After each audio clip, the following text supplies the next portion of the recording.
I just thought I'd share with you my personal website that I made on Squarespace prior to the Infotech course.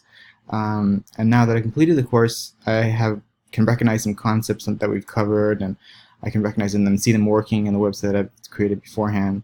I created my logo and put it on the Infotech final just because so I could get a feel of how that logo works on the Bootstrap menu. There's a carousel here of works that I've done, examples. There's also a responsive layout to the entire site, which is really neat to kind of get a grasp of now and be able to manipulate the way I want it to. So those are some of the things that I recognize on the website that I created beforehand, and now I can utilize the knowledge I've learned in Infotech and take them out into other design aspects.